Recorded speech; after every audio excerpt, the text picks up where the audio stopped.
आज एक पहिला गुन्हा जो आहे मानपाडा पोलीस स्टेशनचा मर्डरचा गुन्हा दाखल झालेला आहे। याच्यामध्ये दावडीला राहणारा व्यक्ती चंद्रप्रकाश सुरेशचंद्र लोहवंशी हा 20 तारखेला मिसिंग झालेला होता। त्या संदर्भात त्याच्या पत्नीने मानपाडा पोलीस स्टेशनला मिसिंगची कंप्लेंट दिली होती, परंतु त्याची बॉडी पिसवली शिवारातील नेताजी नगर परिसरात एका विहिरीमध्ये संशयास्पद परिस्थितीत मिळून आली।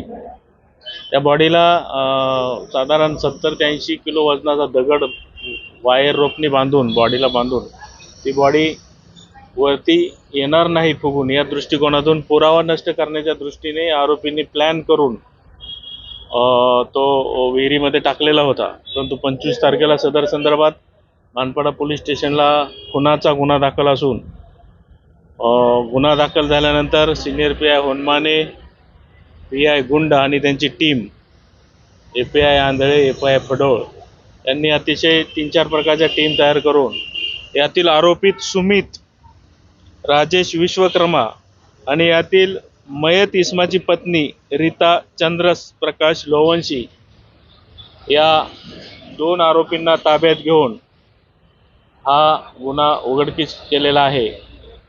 या गुन्ह्यात विधी संघर्षित बालकांचा देखील सहभाग आहे।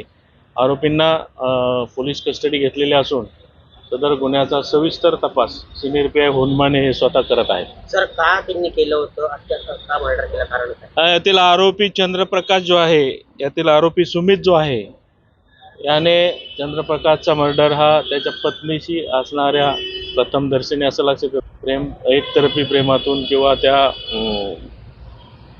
मयताच्या पत्नीबरोबर नंतर सलोख्याचे संबंध ठेवता येतील हा दृष्टिकोन ठेवून त्याला मित्रांच्या मदतीनं संपवलेला आहे।